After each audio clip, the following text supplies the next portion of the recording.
All right, so let's talk today about our energy, about the things we're worrying about, and where we're trying to direct our focus. Let's take a look. We know that what we're working with whenever we're approaching any kind of an activity is we're working with a finite energy. Whether we're going into each class, we only have so much energy that we can put into that class. Whether we're going into the day, we only have so much energy we can put into our work that day.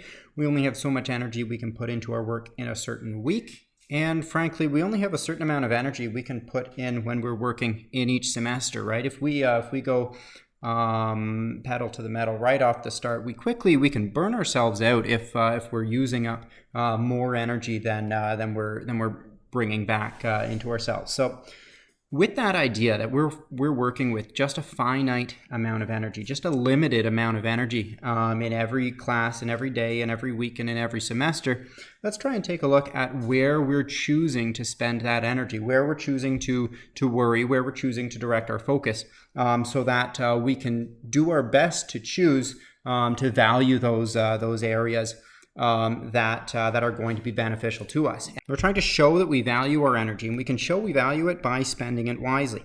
That is, we're looking to focus on things that we do control. We're trying to maximize our focus on those things, and we're trying to minimize our focus from those things that we do not control. So let's take a look. Right here I have a list of 1, 2, 3, 4, 5, 6, 7, 8, 9, 10, 11 different variables, different pieces that we do control, or either that we do control or do not. So I want you to go through those 11 pieces. I want you to pause the video in a moment and go through those 11 pieces and just try and identify which of those you do control, which of those you do not. In 5 seconds, we're going to go through the answers here.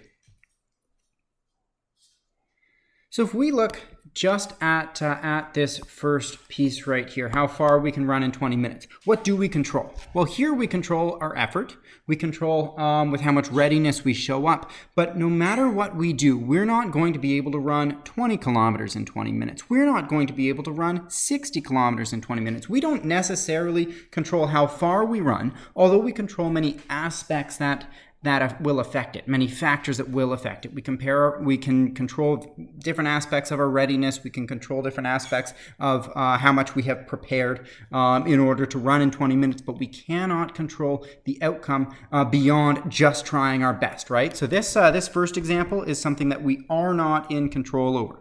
If we're taking a look next at this course, if we're talking reasonably, do you control your grade? No. One person controls your grade. That's your teacher, right?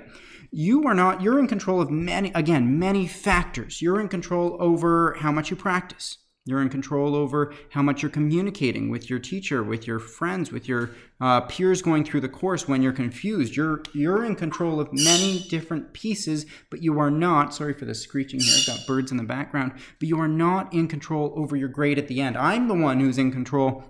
Or that is, your teacher is the one who's in control over how difficult the assessments are, over how they're valuing those assessments, and over the opportunities. So, are you in control over your grade? No, but you are in control over many pieces. So that's not to say you shouldn't care about your grade. Let's try and focus our worries then instead on the pieces that we do control, over how much effort we're putting in, over trying to take ownership of our learning and understanding rather than ownership of our grade.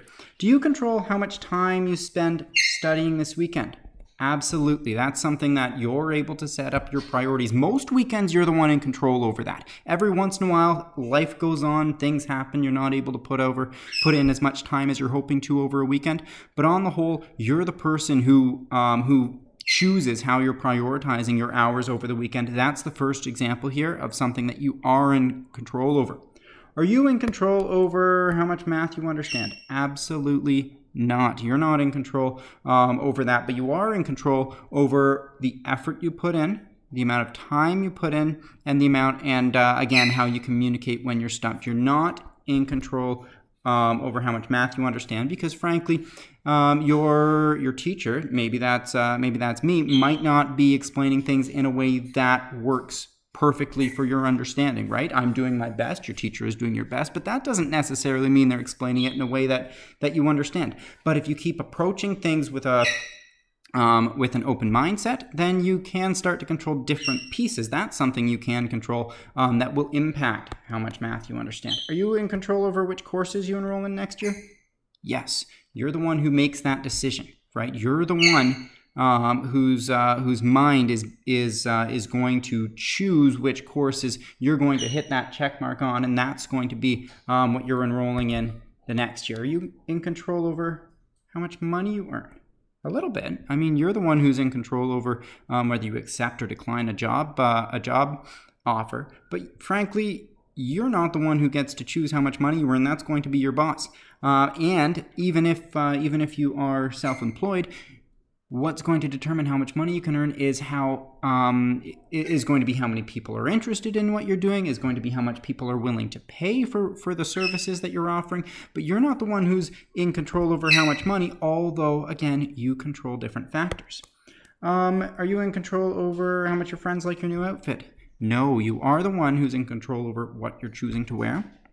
You might be the one who's in control over what you're choosing to purchase for what you wear, but you're not in control over their thoughts. You don't know if they're going to choose to approve it or not. So that's not something that you're in control over. And frankly, because of that, that might not be something that you want to put your focus on.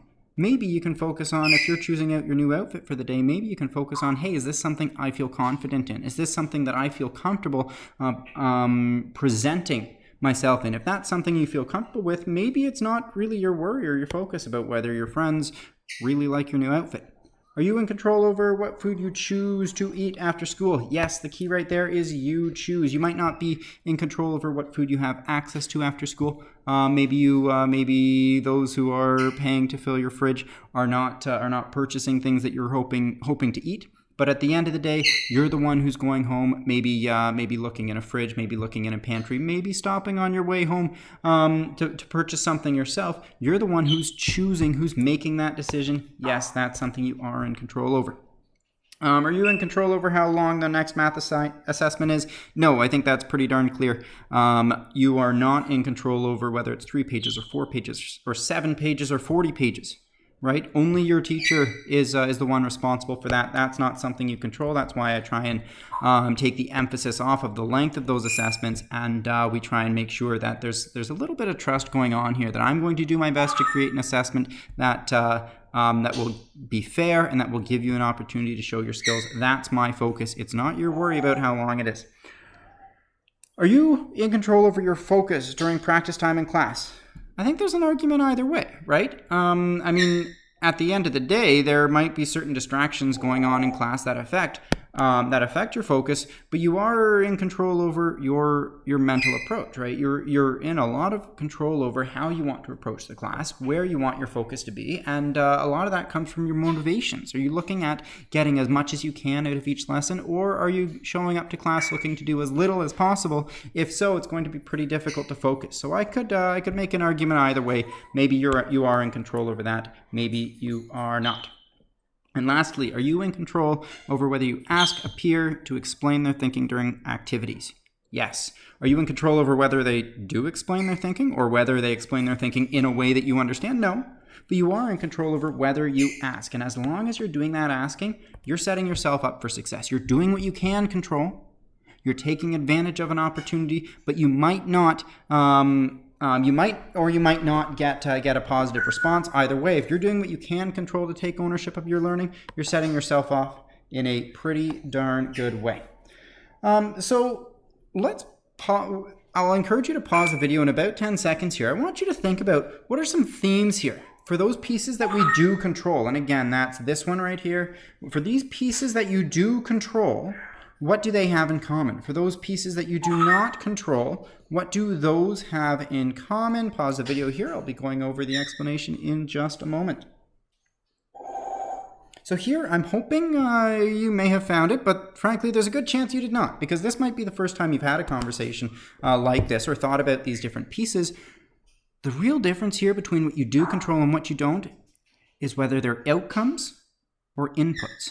Right? If these are inputs, if these are decisions that you are making about your day, about your life, about your decisions to set yourself up, if these are things that you are deciding, you're in control over that. You're the one who's making a decision. But if these are outcomes, if these come from something else, if these come from a whole collection of factors, maybe some of them that you do control, some of them that you do not, if these are just outcomes that come from different pieces that other people are deciding, no, you're not in control over those. So maybe, hopefully, this video has given you some tools to be able to question. Next time you're feeling really stressed or worried about something, question, hey, is this something I'm in control over? If it's something that you're not in control over, do your best to accept that you're feeling a little bit stressed.